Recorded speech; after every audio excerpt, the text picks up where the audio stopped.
Bonjour à tous et bienvenue sur Crypto Flash, la chaîne de l'actualité crypto. Une très bonne nouvelle aujourd'hui pour les cryptos et pourtant le marché crypto est en baisse. Je vais vous parler d'une banque centrale en Europe qui s'apprête à acheter des milliards de bitcoins.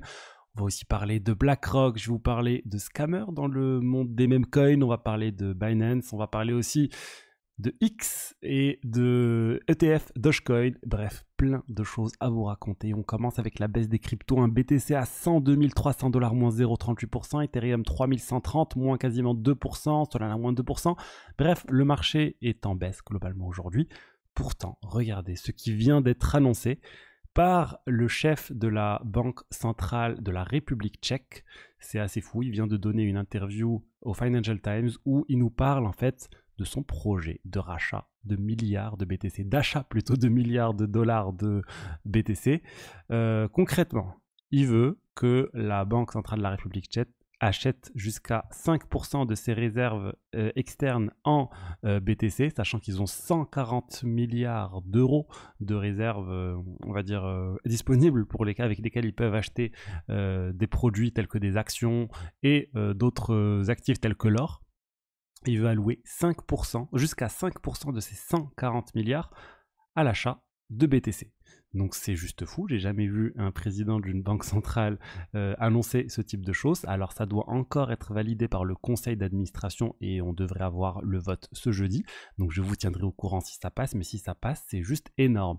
Et en fait, il dit, oui, là il se passe des choses avec Trump qui essaye de faire exploser le BTC, mais il dit avec ou sans ces personnes, c'est l'équipe de Trump, le BTC devrait fortement augmenter. Donc lui, pour lui, c'est un investissement. Il pense que c'est un actif, on va dire, alternatif, tel que l'or, tel que les actions, sachant qu'ils ont déjà beaucoup d'actions américaines.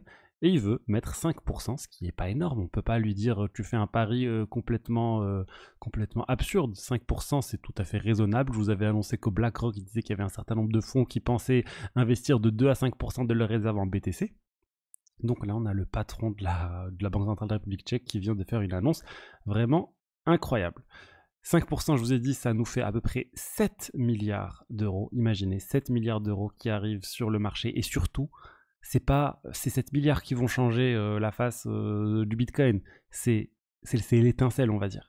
C'est un pays de l'Occident qui se met à acheter du BTC pour 7 milliards. Imaginez si un petit pays tel que la République tchèque achète 7 milliards, ben, qu'est-ce qui va se passer quand le Royaume-Uni, quand les États-Unis, quand la France, quand d'autres pays, quand il y aura cette course effrénée à l'achat de BTC avant que d'autres pays se mettent à faire augmenter le prix, parce qu'il le sait, il le dit, même à notre échelle, 7 milliards investis sur le BTC, ça risque quand même de faire bouger le prix. Donc il faut le faire, on va dire, sur longtemps, sur une, voilà, ne pas faire les choses de manière, on va dire, non réfléchie en achetant sur le marché spot, c'est sûr. De toute façon, s'il achète, ça passera sûrement par les ETF de type BlackRock, etc. Donc vraiment une très bonne nouvelle. Pour moi, ça c'est pas pricé. Je sais qu'on en parle depuis un certain temps. La construction d'une réserve de BTC, on a les États-Unis qui s'y préparent, mais on sent que ça va prendre un peu plus de temps que prévu. Imaginez que tout ça, ça vient et que les États-Unis se font doubler par plein de pays. Et je vous dis, là, si ça prend, ça sera juste dingue. Le président de BlackRock avait dit qu'on pourrait s'attendre à un BTC de l'ordre de 500 000 ou 700 000 dollars si on avait les pays qui se mettaient à acheter environ 5% de la réserve en BTC. Et ben, on est en train d'assister à ça. Pour moi, ça, c'est vraiment quelque chose de majeur qu'on est en train de voir. D'ailleurs, BlackRock, ils ont 2,7% de toute la supply du Bitcoin, de tous les Bitcoins en circulation. C'est juste énorme. C'est plus que tous les pays réunis actuellement. Ils continuent d'acheter pour leur ETF qui vraiment a un succès incroyable. Et sur le BTC, par contre, il y a quelque chose qui marche moins bien en ce moment, c'est Ordinal. Je vous rappelais de ces NFT sur le Bitcoin. Ben là, ça a quand même beaucoup baissé. On parle d'un prix des diverses collections qui a énormément baissé sur 30 jours. Regardez, on peut voir le Bitcoin Puppets, Quantum Cats ou autres. Moins 50%, moins 30%, il y a beaucoup moins d'intérêt autour de cette technologie, alors que l'année dernière, c'était juste fou ce qui était en train de se passer. Je voulais vous montrer maintenant une fonctionnalité très intéressante de Swissborg, la plateforme crypto partenaire de la chaîne. On va parler de leur fonction d'agrégation. Quand vous achetez des cryptos sur Swissborg, en fait, eux, ils n'ont pas leur propre order book. Ils vont aller chercher les meilleurs prix sur des exchanges centralisés et décentralisés. Et là, on va le voir concrètement sur un trade assez étrange. Je vais faire un trade DADA, donc Cardano, et je vais le changer contre du Xborg. Tiens, c'est un token sur Solana. Je vais faire le maximum. Hop, là on met 22 €, hein, c'est juste pour tester. Et on va voir le trade qui va se faire. Donc on me dit le prix, enfin les frais que ça va coûter, c'est affiché. L'impact sur le prix aussi, le spread, c'est très intéressant, c'est affiché. Donc là les frais, je vais payer 0,11. Et voilà, et on va lancer le trade. Et regardez, ce qui est intéressant, c'est une fois qu'on lance le trade, ça va chercher les meilleures routes et ça va nous afficher la meilleure route qui a été trouvée. Et des fois, c'est des choses assez étranges. Là, par exemple, ce qui a été fait, regardez, on va afficher les détails et on peut voir qu'il y a 3 étapes dans ce trade. Il y a d'abord sur Binance, ils font le trade d'ADA contre l'USDT. Ensuite sur Raydium, donc exchange décentralisé sur Solana, ils font de l'USDT contre du Sol. Et ensuite sur Raydium, ils trouvent du Sol contre du Xborg. Ils font le trade. Et on a les frais qui sont affichés ici. Les frais sont plus faibles, plus vous avez le token de Swissborg, le Borg. Donc voilà, n'hésitez pas, il y a jusqu'à 50 € de bonus offerts en BTC. Vous avez le lien dans la description pour en profiter. On va parler maintenant de scammers dans les cryptos qui viennent de se faire scammer. Je parle ici de Dogwiftool. C'est un outil en fait qui est utilisé par des personnes qui veulent lancer des meme coins sur pump.fun, qui leur permet en fait de faire croire qu'il y a plein de wallets différents qui sont en train d'acheter un token, qui permettent aussi de cacher la quantité de tokens qui est détenue par une seule entité en créant plein de wallets et ensuite potentiellement faire des rug pools ou autres. Donc les utilisateurs de Dogwiftool vient d'être piraté parce que l'outil Dogwiftool a été piraté. Quelqu'un a accédé à l'outil, il a fait une mise à jour malveillante, il a installé des logiciels malveillants sur les PC de ceux qui utilisaient Dogwiftool. Il a eu accès à leurs données sur le PC, il est même allé jusqu'à accéder à un certain nombre de choses pour pouvoir vider les exchanges des personnes. Donc bref, un très gros piratage. Et en fait, voilà, c'est des scammers qui se sont fait scammer au final. Donc l'arroseur arrosé.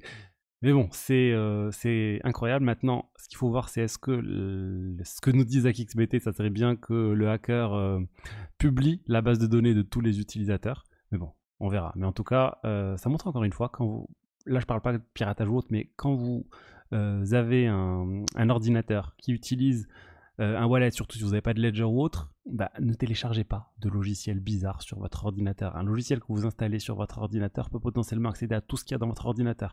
Et ça passe aussi par les extensions Chrome. Moi, je suis très vigilant sur les extensions Chrome que j'installe, ou les extensions du navigateur, Firefox ou autre, que j'installe sur mon navigateur. Parce que potentiellement une extension malveillante peut avoir accès à toutes vos données, on va dire du navigateur, et ça peut aussi entraîner pas mal de risques de sécurité.